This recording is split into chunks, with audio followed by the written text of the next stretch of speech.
Hi friends, welcome back to my channel. ഇന്ന് ഞാൻ അവിടെ കാണിക്കുന്നത് സദ്യ സ്പെഷ്യലായിട്ടുള്ള അടപ്രഥമനാണ്. ഓണമൊക്കെ ഇങ്ങ് എത്തിയില്ലേ, അപ്പോൾ നമുക്ക് പായസം തയ്യാറാക്കണ്ടേ. സദ്യക്ക് പായസം അല്ലാതെ എന്ത് സദ്യ. അപ്പോൾ നമുക്ക് പായസം എങ്ങനെ തയ്യാറാക്കാൻ നോക്കാം. ഒരു അടിപൊളി പ്രഥമൻ്റെ റെസിപ്പിയാണ് ഇട്ടത്. അതിനായിട്ട് ഞാൻ കുറച്ച് വെള്ളം ചൂടാക്കാനായിട്ട് വെച്ചിട്ടുണ്ട് കേട്ടോ. വെള്ളം തിളപ്പിക്കാനായിട്ടാണ് വെച്ചിട്ടുള്ളത്. അതിലേക്ക് ഞാൻ അരിയടയാണ് എടുത്തിട്ടുള്ളത്. അത് 200 ഗ്രാമിൻ്റെ അരിയടയാണ് എടുത്തിട്ടുള്ളത്. അട ഒന്ന് വേവിച്ചെടുക്കണം. അട വേവിച്ചതിന് ശേഷം ബാക്കി കാര്യങ്ങൾ നോക്കാം. അപ്പോൾ വെള്ളം തിളച്ച് വരുന്നുണ്ട്. ഈ ഒരു സമയത്ത് നമുക്ക് അട അതിലേക്ക് ഇട്ട് കൊടുക്കാം. ഒരു 10-15 മിനിറ്റ് കൊണ്ട് തന്നെ അട നമുക്ക് പെട്ടെന്ന് തന്നെ വെന്ത് കിട്ടും കേട്ടോ. ഇതിലേക്ക് ഞാൻ 1 സ്പൂൺ വെളിച്ചെണ്ണ കൂടി ഒഴിച്ചു കൊടുത്തിട്ടുണ്ട് കേട്ടോ. അത് അട ഒട്ടാതിരിക്കാൻ വേണ്ടിയിട്ടാണ് വെളിച്ചെണ്ണ ഒഴിച്ചു കൊടുക്കുന്നത്. വെളിച്ചെണ്ണ ഇല്ലെങ്കിൽ നെയ്യായാലും മതി, 1 സ്പൂൺ നെയ്യ് ഒഴിച്ചു കൊടുത്താലും മതി.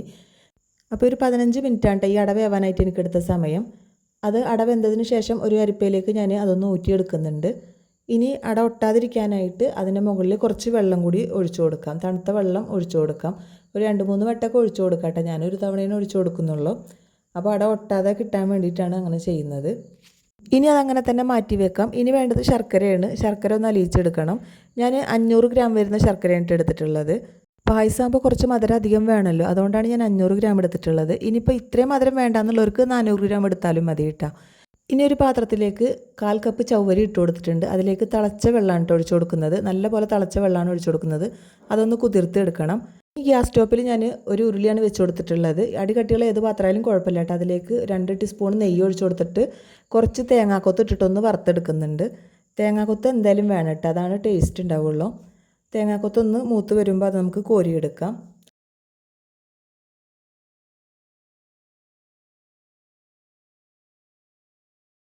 തേങ്ങാക്കൊത്ത് വറുത്ത് കോരിയതിന് ശേഷം അതിലേക്ക് കുറച്ച് കാഷ്നട്ടും കൂടി ഇട്ട് കൊടുക്കുന്നുണ്ട്.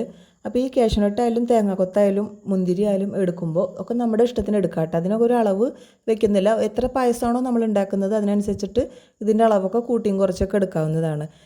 കാഷ്നട്ട് വറുത്തതിന് ശേഷം അതിൽ തന്നെ കുറച്ച് മുന്തിരിയും കൂടി വറുത്തെടുക്കുന്നുണ്ട്. അപ്പോൾ ഞാനിത് അടപ്രഥമനായതുകൊണ്ട് തന്നെ കുറച്ചധികം തന്നെ എല്ലാം എടുത്തിട്ടുണ്ട് കേട്ടോ. തേങ്ങാക്കൊത്താണ് കുറച്ച് കൂടുതൽ എടുത്തിട്ടുള്ളത്. ഇപ്പോൾ മുന്തിരിയും കൂടി വറുത്തെടുത്തിട്ട് അതും നമുക്ക് കോരിയെടുക്കാം.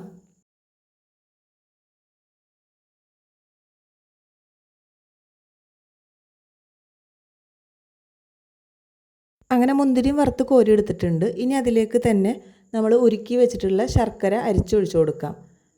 ശർക്കര വെള്ളം ഒഴിച്ചിട്ടാണ് മെൽറ്റാക്കി എടുത്തിട്ടുള്ളത്. അതുകൊണ്ട് തന്നെ ഇതിലെ വെള്ളം ഒന്ന് കുറച്ച് വറ്റാൻ വേണ്ടിയിട്ടൊന്ന് വെയിറ്റ് ചെയ്യണം. ഇതിലെ വെള്ളത്തിൻ്റെ അംശം പോകുന്ന വരെ ഒന്ന് തിളപ്പിച്ചെടുക്കാം കേട്ടോ. അപ്പോൾ അത് വരെ ഒന്ന് വെയിറ്റ് ചെയ്യാം. ശർക്കര പാനിയിൽ വെള്ളം ഒന്ന് വറ്റി വരുന്നതോട് കൂടിയിട്ട് അതിലേക്ക് നമ്മൾ വേവിച്ച് വെച്ചിട്ടുള്ള അട ഇട്ട് കൊടുക്കാം. ഇനി ശർക്കരപ്പാനിയും അടയും കൂടിയിട്ട് നന്നായിട്ട് തന്നെ യോജിപ്പിച്ചെടുക്കണം. അതുവരെ നമുക്ക് നന്നായിട്ടൊന്ന് ഇളക്കി കൊടുക്കാം. ഇടയ്ക്കിടയ്ക്ക് ഇളക്കി കൊടുത്ത് നിൽക്കണം കേട്ടോ. അതോടൊപ്പം ശർക്കരപ്പാനി ഒന്ന് വറ്റി വരേണ്ടതുണ്ട്. അതുകൊണ്ട് തന്നെ നമുക്ക് ഫ്ലെയിം കൂട്ടി വെച്ചിട്ട് കൊടുക്കാം. ഇപ്പോൾ അടയും ശർക്കരപ്പാനിയും നന്നായിട്ട് തന്നെ യോജിച്ച് വന്നിട്ടുണ്ട്. ശർക്കരപ്പാനി കുറച്ചൊക്കെ ഒന്ന് വറ്റി വന്നിട്ടുണ്ട് കേട്ടോ. ഈ ഒരു സമയത്ത് 1 ടീസ്പൂണും കൂടി നെയ്യ് ഒഴിച്ചു കൊടുക്കാം. എന്നിട്ട് നന്നായിട്ട് തന്നെ ഇളക്കി യോജിപ്പിച്ചെടുക്കാം. ഇനി വേണ്ടത് തേങ്ങാപ്പാലാണ്. ഞാനിവിടെ 2 ചെറിയ തേങ്ങയാണ് എടുത്തിട്ടുള്ളത്. അത് ചിരകി എടുത്തതിന് ശേഷം അതിലേക്ക് 1.5 കപ്പ് വെള്ളം ഒഴിച്ചിട്ടാണ് ഞാൻ ആദ്യത്തെ പാലെടുത്തിട്ടുള്ളത്.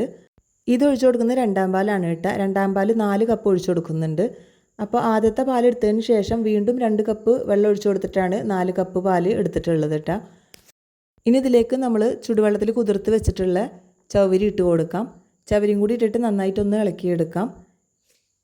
ഇനി ഈ പാല് നന്നായിട്ടൊന്ന് വറ്റി വരേണ്ടതുണ്ട്. ഇനി ഇതിലേക്ക് 1.5 ടീസ്പൂണ് ഏലക്കപ്പൊടിയാണ് ചേർത്തിട്ടുള്ളത്. അത് പഞ്ചസാര കൂട്ടി പൊടിച്ചതാണ് 1.5 ടീസ്പൂൺ ഇട്ടത്.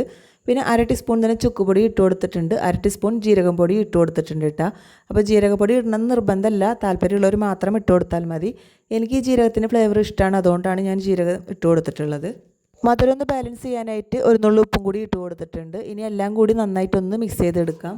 ഈ ഒരു സമയത്ത് 1 ടീസ്പൂൺ കൂടി നെയ്യ് ഒഴിച്ചു കൊടുക്കുന്നുണ്ട്. ടോട്ടൽ 4 ടീസ്പൂൺ നെയ്യാണ് ഞാൻ ഒഴിച്ചു കൊടുത്തിട്ടുള്ളത്. ഇപ്പോൾ നമ്മൾ ഒഴിച്ചു കൊടുത്തിട്ടുള്ള 2ാം പാലൊക്കെ ഏകദേശം വറ്റി വന്നിട്ടുണ്ട്. ഇതുപോലെ ഒന്ന് കുറുകി വന്നാൽ ഇതിലേക്ക് 1ാം പാലും കൂടി ഒഴിച്ചു കൊടുക്കാം. 1ാം പാൽ ഒഴിച്ചു കൊടുത്തതിന് ശേഷം അധികം തിളപ്പിക്കേണ്ട കാര്യമില്ല കേട്ടോ. ഒന്ന് ചൂടായി കിട്ടിയാൽ മതി. പാൽ ഒഴിച്ചു കൊടുത്തതിന് ശേഷം എല്ലാം കൂടി ഒന്ന് ഇളക്കി യോജിപ്പിച്ചെടുക്കാം. ഇനിയൊന്ന് എല്ലാം ഒന്ന് ചൂടായി കിട്ടേണ്ട കാര്യം മാത്രമേ ഉള്ളൂ. ഇനിയിപ്പോൾ തിളപ്പിക്കേണ്ട കാര്യമില്ല. ഈ പാലൊന്ന് ചൂടായി വന്നെന്ന് കണ്ടാൽ നമുക്ക് ഫ്ലെയിം ഓഫ് ചെയ്ത് കൊടുക്കാം. ഇത്ര ഉള്ളോട്ട വളരെ സ്വാദിഷ്ടമായിട്ടുള്ള നമ്മുടെ ഓണം സദ്യ സ്പെഷ്യൽ അടപ്രഥമൻ്റെ റെസിപ്പിയാണ് ഞാനിവിടെ കാണിച്ചത്. സദ്യയ്ക്ക് ഒഴിച്ചുകൂടാനാവാത്ത ഒരു ഐറ്റം തന്നെയാണ് പായസം. അപ്പോൾ ഈ ഒരു ഓണത്തിന് എല്ലാവരും ഈ ഒരു അടപ്രഥമൻ തയ്യാറാക്കി നോക്കൂ. വളരെ എളുപ്പത്തിൽ തന്നെ എല്ലാവർക്കും തയ്യാറാക്കി എടുക്കാവുന്നതാണ് കേട്ടോ. അപ്പോൾ കുറച്ച് ലൂസായിട്ടാണ് നിൽക്കുന്നത്. ഇനി ചൂട് പോയി കഴിഞ്ഞാൽ ഒന്നുകൂടി കട്ടിയാവും കേട്ടോ. ഈ ഒരു സമയത്ത് നമ്മൾ വറുത്ത് കോരി വെച്ചിട്ടുള്ള കാഷ്യൂനട്ടും തേങ്ങാക്കൊത്തും മുന്തിരിയും ഒക്കെ ഒന്ന് ഇട്ട് കൊടുക്കാം. ഇനി ഇതിങ്ങനെ തന്നെ മൂടി വെച്ച് കൊടുക്കാം. എന്നിട്ടൊരു 10 മിനിറ്റിന് ശേഷം ഇത് സെർവ് ചെയ്താൽ മതി കേട്ടോ. അതല്ല ചൂട് പോയതിന് ശേഷം സെർവ് ചെയ്താലും മതി. ഇപ്പം നോക്ക്, ആദ്യം കണ്ടതിനേക്കാളും കുറച്ചുകൂടി വറ്റി വന്നിട്ടുണ്ട്. ഇനി ഇത് ചൂട് പോകും തോറും ഒന്നുകൂടി വറ്റി വരും കേട്ടോ. നല്ല കട്ടിയായിട്ട് തന്നെ വരും. അപ്പോൾ ഇത്ര ഉള്ളൂ. അടപ്രഥമൻ തയ്യാറാക്കാനായിട്ട് വളരെ ഈസിയാണ് കേട്ടോ. എല്ലാവരും ഈ ഓണത്തിന് തയ്യാറാക്കി നോക്കണം. ഈ ഒരു അടപ്രഥമൻ്റെ റെസിപ്പി എല്ലാവർക്കും ഇഷ്ടമായി എന്ന് വിചാരിക്കുന്നു. വീഡിയോ ഇഷ്ടമായാൽ മറക്കാതെ തന്നെ ലൈക്ക് ചെയ്യണം, ഷെയർ ചെയ്യുക, സബ്സ്ക്രൈബ് ചെയ്യുക. നിങ്ങളുടെ ഫ്രണ്ട്സിനും ഫാമിലിക്കൊന്ന് ഷെയർ ചെയ്ത് കൊടുക്കണം കേട്ടോ.